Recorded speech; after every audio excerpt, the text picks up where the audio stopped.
Hello students, welcome to my channel Legal Vocab by Soumya, and once again I am back for all of you, जिसमें हम पढ़ेंगे section Indian contract act के। तो sections 40 तक हम complete कर चुके हैं। अब सेक्शन 41, 42, 43, 44 एंड 45 पढ़ेंगे। वीडियो लंबी ना हो इसलिए 5 सेक्शंस मैं रोज़ लेके आऊँगी जब तक ये कंप्लीट नहीं हो जाता है series.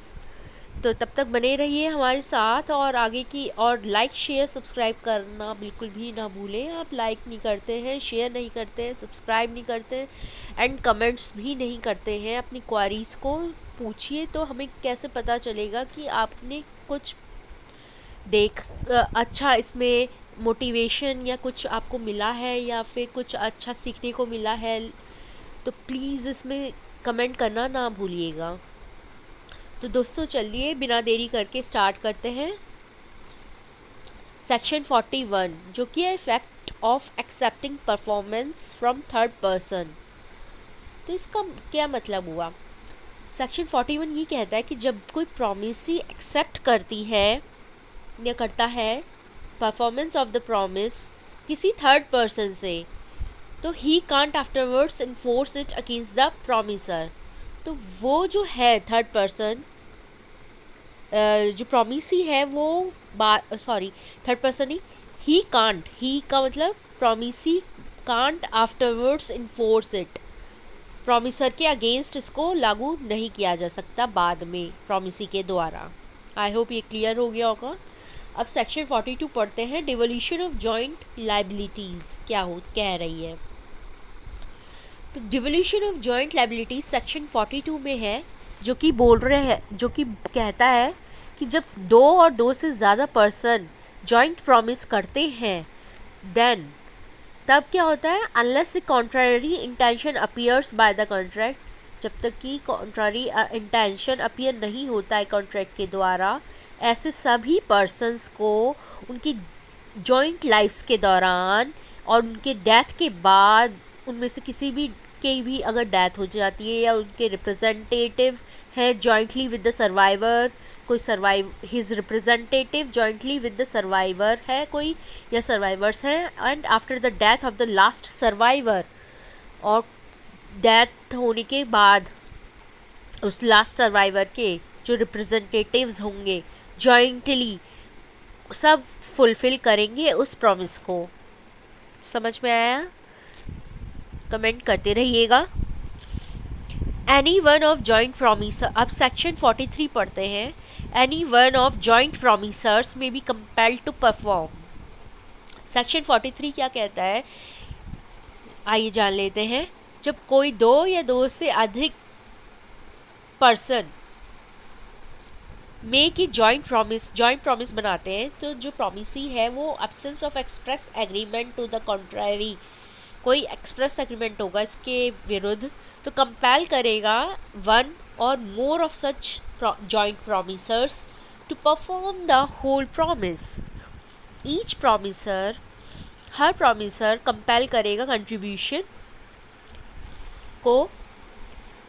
Each of two or more joint promisor जो होंगे वो कंपेल करेंगे every other joint promisor to contribute equally with himself to the performance of the promise unless a contrary intention appears from the contract. तो contract अगर कह रहा है कि जॉइंट प्रॉमिसर को कंपेल करना है परफॉर्म करने के लिए, तो वो जब तक करेगा जब तक कि कॉन्ट्ररी इंटेंशन अपीयर नहीं होती है उससे कॉन्ट्रैक्ट से।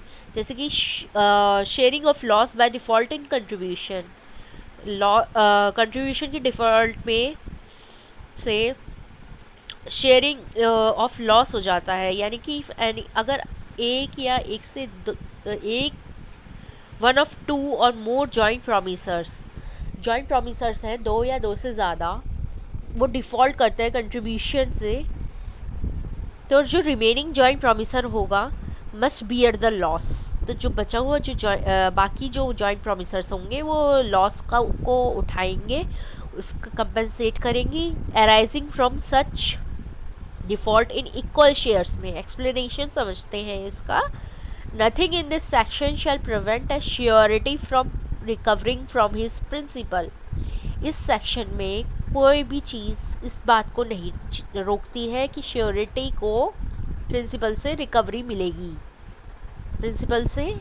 मिलेगी, payments made by the surety on behalf of the principal from recovering from his principal. Surety से, प्रिंसिपल से जो पेमेंट जो जनरेट किया गया है श्योरिटी के द्वारा और प्रिंसिपल के बिहाफ पर, और entitle the principal to recover anything from the surety on account of payments made by B principal के द्वारा होना चाहिए।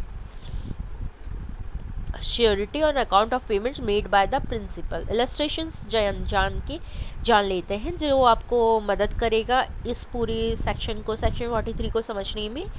तो इसका इलस्ट्रेशन ए कहता है ए, बी और सी जॉइंटली करते हैं डी को 3000 रुपये देने के लिए प्रॉमिस करते हैं। डी जो है वो कंपेल करेगा किसको, या तो ए को या बी को या सी को, कि उसको 3000 रुपये दें। तो जो ए और बी और सी है जॉइंटली प्रॉमिस करेंगे to pay D the sum of 3000 rupees. C is compelled to pay the whole. अब दूसरा जान लेते हैं सेक्शन। जो C is compelled to pay the whole. A is solvent, B जान लेते हैं illustration. C is compelled to pay the whole. A is insolvent हो जाता है but his assets are sufficient to pay 1/2 of his debts. C is entitled to receive 500 rupees from A's estate and 2500 rupees from B. A B, ठीक है। I hope ये 20 illustration clear हो गया होगा। नहीं आया है समझ में तो प्लीज़ कमेंट में लिख के अपने क्वेश्चन को पूछ लिया कीजिए। आप बिल्कुल नहीं पूछते हैं तो मैं कैसे जानूँगी कि आपको समझ में आया है कि नहीं आया है। चलिए, बहरहाल हम आगे बढ़ते हैं इलस्ट्रेशन सी पर। A, B and C are under a joint promise to pay D 3000 rupees. C is unable to pay anything. C कुछ भी पे नहीं कर सकता और ए कंपेल करेगा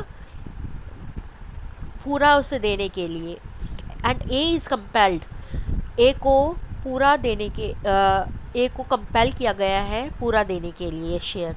ए इज़ एंटाइटल्ड टू शेयर नहीं amount. A is entitled to receive 1500 rupees 1500 rupees from B. तो जो ए है एंटाइटल्ड है 1500 रुपये देने किससे रिकवर करने के लिए, फ्रॉम बी से। Section illustration D, A B and C जो है are under a joint promise to pay D ₹3000। A and B only sureties है। For C fails to pay, C नहीं दे पाता। A and B are compelled to pay the whole sum, they are entitled to recover it from C. तो A और B जो है वो दे देते हैं, कंपेल को किया जाता है ए एंड बी को वो पूरा सम दे मनी का, लेकिन वो तो ये सी से रिकवर करने के लिए एंटाइटल्ड है ए और बी। आई होप क्लियर हो गया होगा। Section 44 effect of release of one joint promiser क्या कह रहे हैं। जहाँ पर 2 और 2 से ज़्यादा पर्सन होते हैं जॉइंट प्रॉमिस करते हैं और release of one of such joint promisors by the promisee does not discharge the other. और अगर रिलीज़ करने के लिए कह देते हैं कि एक प्रॉमिसर जॉइंट प्रॉमिसर जो है वो प्रॉमिसी के द्वारा डिस्चार्ज नहीं किया जाता, वो प्रॉमिसी के द्वारा रिलीज़ किया गया है, तो does not discharge the other joint promiser or joint promisers, neither does it free the joint promisor so released from responsibility to the other joint promisor or joint promisers।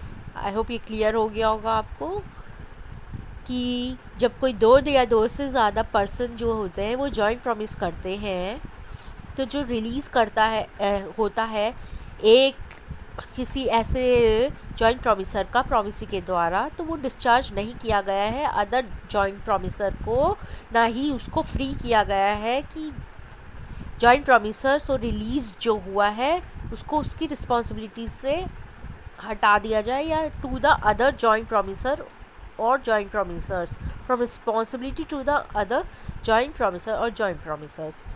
Section 45 जो इस video का last section है, devolution of joint rights. समझिएगा, devolution of joint rights क्या कहता है। जब कोई पर्सन, सेक्शन 45 कहता है डिवोल्यूशन ऑफ जॉइंट राइट्स के बारे में, जब कोई पर्सन में एक प्रॉमिस करता है टू और मोर पर्सन से jointly, then unless contrary intention appears from the contract, the right to claim performance rests as between him and them। तो जो क्लेम होगा परफॉर्मेंस का वो या तो दोनों के बीच में रहेगा, उन दोनों के जॉइंट प्रॉमिसर के, with them during their joint lives and after the death of any one of them with the representative of such deceased person jointly with the survival or survivors and after the death of the last survivor with the representatives of all jointly। illustration इसका देख लेते हैं। ए जो है consideration 5,000 रुपये उसे दे के consideration में है, वो लैंड करता है, उधार देता है, लैंड टू हिम, जो कि बी एंड सी ने उधार दिया था ए को।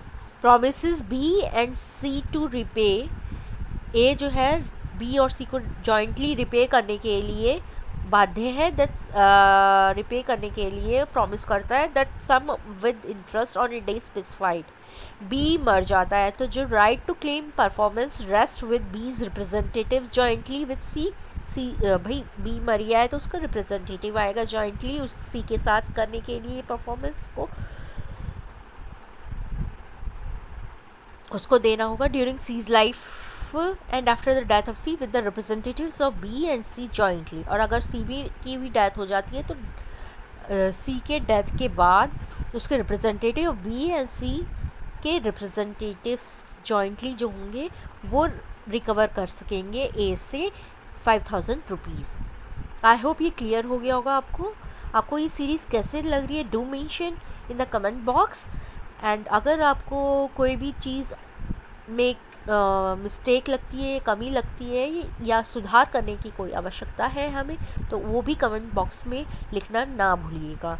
और सबसे पहले अगर आपको वीडियो अच्छी लगी है, समझ में आई है, कुछ सीखने को मिला है, तो लाइक शेयर सब्सक्राइब करना बिल्कुल भी ना भूलिएगा। लीगल बुक है बस में आपसे इजाज़त चाहती है। नेक्स्ट वीडियो में मिलेंगे, सेक्शन 46 टू सेक्शन 50 कवर करेंगे ऑफ इंडियन कॉन्ट्रैक्ट एक्ट 1872। तब तक के लिए नमस्कार, जय हिंद।